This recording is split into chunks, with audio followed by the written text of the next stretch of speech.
হাসিনাকে ফেরত পাঠাবে বাধ্য ভারত, কিন্তু মোদি আইনের বিরুদ্ধে হলেও হাসিনাকে রেখে দিতে চায় কেন? এবং সর্বশেষ জানাবো, ইরানে মার্কিন হামলা ও যুদ্ধের পরিণতি নিয়ে অস্বস্তি, সুন্দর নির্বাচন সব মানুষের প্রত্যাশা। এতক্ষণ শুনছিলেন সংবাদ শিরোনাম, এবার বিস্তারিত। হাসিনাকে ফেরত পাঠাবে বাধ্য ভারত, কিন্তু মোদি আইনের বিরুদ্ধে হলেও হাসিনাকে রেখে দিতে চায় কেন? একজন খুনি স্বৈরাচারী শাসক নিষিদ্ধ সাবেক প্রধানমন্ত্রীর জন্য ভারত কেন এত মাথা ব্যথা করছে? একজন অপরাধীকে আইনের হাতে তুলে দিতে কেন এত দ্বিধায় নয়াদিল্লি? এর মূল কারণ হচ্ছে, হাসিনা ছিল একমাত্র এশিয়ার মধ্যে মোদির বিশ্বস্ত, যার কাছে মোদি যখন যা চাইতো তাই পেত।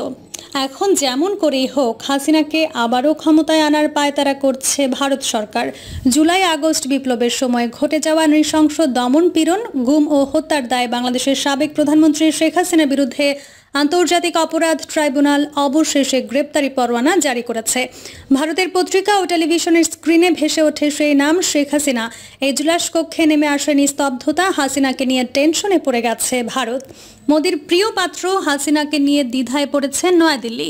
জুলাই ও আগস্টের অভ্যুত্থানের পর থেকেই শেখ হাসিনার বিরুদ্ধে মানবতা বিরোধী অপরাধ ও গণহত্যার অভিযোগে বিচারিক কার্যক্রম চলছিল। এবার তা পৌঁছেছে গুরুত্বপূর্ণ এক মোড়ে, গ্রেপ্তারি পরোয়ানা। এই গ্রেপ্তারি পরোয়ানায় মোদির দিল্লির ওপর আন্তর্জাতিক চাপ আসছে, আগাম সতর্ক করেছে কূটনীতিবিদরা। এমনকি মোদি প্রশাসন নড়ে চড়ে বসেছে। তারা চায় হাসিনাকে ঢাকার কাছে তুলে দিতে, কিন্তু মোদি চায় হাসিনাকে ভারতেই রেখে পুনরায় বাংলাদেশের ক্ষমতায় বসাতে। কারণ একমাত্র হাসিনাই ছিল মোদির তুরুপের দাস। তাই যেভাবেই হোক হাসিনাকে ছাড়তে নারাজ নয়াদিল্লি। এখন প্রশ্ন, মোদি প্রশাসন এত চাপের পরেও বাংলাদেশের অনুরোধে ভারত কি শেখ হাসিনাকে ফেরত পাঠাবে? 2013 সালে স্বাক্ষরিত বাংলাদেশ ভারত প্রত্যর্পণ চুক্তি অনুযায়ী কোনো ব্যক্তি যদি এক দেশ থেকে অপরাধ করে অন্য দেশে পালিয়ে যায়, তবে নির্দিষ্ট শর্তে তাকে ফিরিয়ে দেওয়া সম্ভব। চুক্তির 6 নম্বর ধারা অনুযায়ী 1 বছরের বেশি সাজাপ্রাপ্ত বা কোনো ফৌজদারি মামলায় অভিযুক্ত হলেও তাকে ফিরিয়ে দেওয়ার সুযোগ রয়েছে। সেই হিসেবে শেখ হাসিনার বিরুদ্ধে গ্রেপ্তারি পরোয়ানা জারির পর ভারত তাকে ফিরিয়ে দিতে আইনত বাধ্য, কিন্তু মোদি প্রশাসন হাসিনাকে ফিরিয়ে দিতে রাজি নয়। কিন্তু এখানে আসে জটিলতা। চুক্তির 9 নম্বর ধারা অনুযায়ী যদি অপরাধটি রাজনৈতিক উদ্দেশ্য প্রসূত হয় বা অভিযুক্ত ব্যক্তি বা রাজনৈতিক আশ্রয় থাকেন, তাহলে প্রত্যর্পণ বাধ্যতামূলক নয়। শেখ হাসিনার বর্তমান অবস্থান ভারতীয় রাজনৈতিক আশ্রয়ের মধ্যেই পড়ছে বলে কূটনৈতিক সূত্রগুলো ইঙ্গিত করছে। ইরানে মার্কিন হামলা ও যুদ্ধের পরিণতি নিয়ে অস্বস্তি, সুন্দর নির্বাচন সব মানুষের প্রত্যাশা। আন্তর্জাতিক আইন ও রীতিনীতি এবং বিশ্ব জনমত উপেক্ষা করে যুক্তরাষ্ট্রের প্রেসিডেন্ট ডোনাল্ড ট্রাম্পের নির্দেশে ফোর্দো সহ ইরানের 3টি পারমাণবিক স্থাপনায় মার্কিন হামলা হয়েছে। ট্রাম্প দমভক্তি করেছেন যে ফোর্দো ইজ গন, অর্থাৎ ফোর্দো শেষ। যুক্তরাষ্ট্রের B-2 স্টেলথ বোমারু বিমান এই হামলা চালায়। হামলার পর বিমানগুলো নিরাপদে মার্কিন দ্বীপপুঞ্জ গুয়ামে ফিরে এসেছে বলেও প্রশান্তি অনুভব করেন ট্রাম্প। তিনি সফল হামলার জন্য ইসরায়েলের কসাই প্রধানমন্ত্রী নেতানিয়াহুকে অভিনন্দন জানান। B-2 বোমারু বিমান দিয়ে 6টি বাংকার ধ্বংসকারী বোমা মারা হয়েছে। ইরানের ফোর্দো প্রধান পারমাণবিক স্থাপনাটি ভূগর্ভের অনেক গভীরে। তবে ইরানের পররাষ্ট্রমন্ত্রী সায়েদ আব্বাস হুঁশিয়ারি উচ্চারণ করেছেন যে যুক্তরাষ্ট্র ভয়ঙ্কর যুদ্ধ শুরু করেছে। তিনি বলেছেন, ট্রাম্পের এই হামলা গর্হিত। ইরান সার্বভৌমত্ব রক্ষার জন্য সব বিকল্প সংরক্ষণ করেছে। ইরানের সর্বোচ্চ নেতা আলী খামেনির একজন উপদেষ্টা বলেছেন, তারা হরমুজ প্রণালী বন্ধ এবং মার্কিন নৌবহরে ক্ষেপণাস্ত্র হামলার প্রস্তুতি নিচ্ছেন। তিনি বলেছেন, এখন আমাদের পালা। প্রেসিডেন্ট ট্রাম্প যুক্তরাষ্ট্র কংগ্রেসের অনুমোদন ছাড়াই হামলা চালিয়েছে। এই হামলাকে অসাংবিধানিক বলেছে মার্কিন রাজনীতিকরা। তারা বলছেন, ট্রাম্পকে ইমপিচমেন্টের ভীত তৈরি করেছে ইরানে হামলা। বাংলাদেশের মানুষের মন এখন যুদ্ধের দিকে। মার্কিন নেককারজনক হামলার পর যুদ্ধের গতি কোন দিকে মোড় নেয় সেটাই মানুষের চিন্তার বিষয়। কারণ ইরান একটি মুসলিম রাষ্ট্র। অন্যায় যুদ্ধের শিকার হয়েছে ইরান। ইরানের প্রতি প্রচণ্ড সহানুভূতি আছে বৃহৎ মুসলিম জনসংখ্যার দেশ বাংলাদেশের। ইরান ইসরায়েল যুদ্ধ নিয়ে বর্তমানে মানুষের মনে এক ধরনের অস্বস্তি বিরাজ করছে।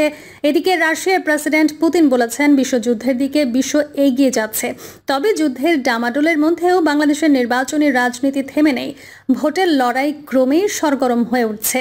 রাজনৈতিক দলগুলোর নেতা নেত্রী, বিশেষ করে প্রার্থীরা নির্বাচনী লড়াইয়ে অবতীর্ণ হওয়ার জন্য প্রস্তুত হচ্ছেন। সম্ভাব্য প্রার্থীরা নিজ নিজ এলাকায় এখন এখন বেশি সময় দিচ্ছেন। রাজনৈতিক দলগুলোর ভোটের মেরুকরণ, গণহত্যা সহ ফ্যাসিবাদী শাসনের কারণে দেশে আওয়ামী লীগের রাজনৈতিক কর্মকাণ্ড নিষিদ্ধ। দলটির নিবন্ধনও নির্বাচন কমিশন থেকে স্থগিত করে দেওয়া হয়েছে। গত 5 আগস্ট ছাত্র অভ্যুত্থানে ক্ষমতাচ্যুত শেখ হাসিনা ভারতে পালিয়ে যান। আওয়ামী লীগের চিহ্নিত বেশিরভাগ নেতাই একে একে ভারত সহ বিভিন্ন দেশে পালিয়ে আছেন অথবা আন্ডারগ্রাউন্ডে রয়েছেন। নির্বাচনে অংশ নেওয়ার সুযোগ তাদের নেই। আওয়ামী লীগের সাধারণ কর্মী সমর্থক যারা দেশে আছেন তারা চুপচাপ আছেন। কেউ কেউ বিভিন্ন দলে ভিড়ে যাওয়ার চেষ্টা করছেন। বিদেশে পলাতক আওয়ামী লীগ নেতারা তাকিয়ে আছেন তাদের পক্ষে কোনো সুযোগ সৃষ্টি হয় কিনা। তারা আশা করছেন কোনো কারণে যদি ডক্টর ইউনূসের সরকার ফেল করে তাহলেই হলো, সুযোগটি তারা লুফে নেবেন। তাদের সেই সুযোগ আদৌ আসবে কিনা সেটা পরের বিষয়। বর্তমান বাস্তবতা হচ্ছে আসন্ন নির্বাচনে আওয়ামী লীগ অংশ নিতে পারছে না, এটা প্রায় নিশ্চিত। নির্বাচনের জন্য বিএনপি এখন বড় দল, প্রার্থীর অভাব নেই এই দলে। নির্বাচন করার জন্য প্রতিটি আসনে 4 থেকে 5 জন করে প্রার্থী মনোনয়ন দৌড়ে রয়েছেন।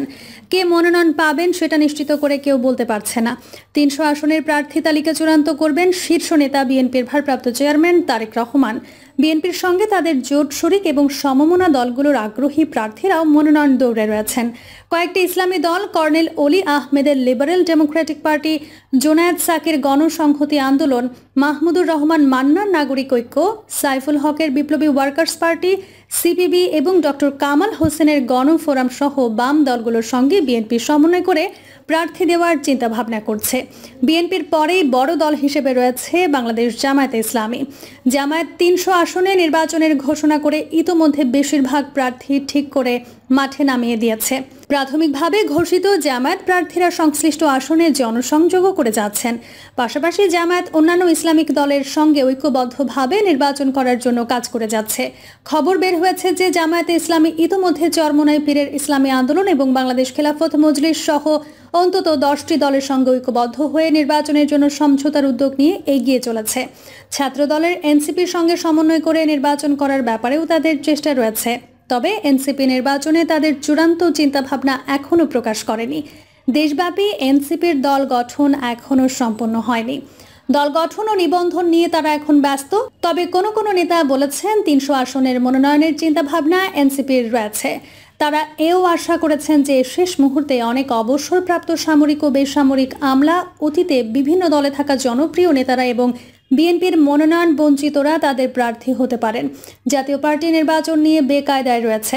আওয়ামী লীগ মাঠে না থাকায় তাদের পুরো ক্ষোভ গিয়ে পড়তে পারে জাতীয় পার্টির ওপর। তাছাড়া জাতীয় পার্টি 15 বছর ধরে আওয়ামী লীগের বি টিম হয়ে ফ্যাসিবাদকে সমর্থন দিয়ে গেছে। ফলে মাঠে তাদের কতটা তোপের মুখে পড়তে হয় সেই ভয়ও আছে। গত কয়েক মাসে জাতীয় পার্টিকে কয়েকবার জনরোষে পড়তেও দেখা গেছে। দলটির অভ্যন্তরীণ কোন্দল চরমে। তারপরও জাতীয় পার্টি নির্বাচনের জন্য তৈরি হচ্ছে। খবর বের হয়েছে কিছু নির্দোষ আওয়ামী লীগ নেতাকর্মী তাদের সঙ্গে যোগাযোগ করছেন। নির্বাচনের জন্য অসংখ্য ছোট দলেও নির্বাচনমুখী কর্মসূচি নিতে দেখা যাচ্ছে। নতুন দল গঠনও হচ্ছে। নির্বাচন কমিশনে ইতোমধ্যে 100 এর কাছাকাছি নতুন দল নিবন্ধের জন্য দরখাস্ত করেছে। গতকাল পর্যন্ত ছিল ইসিতে নিবন্ধনের আবেদন জমা দেওয়ার শেষ দিন। এদিন তরুণদের দল এনসিপি নিবন্ধন চেয়ে ইসিতে দরখাস্ত করেছে।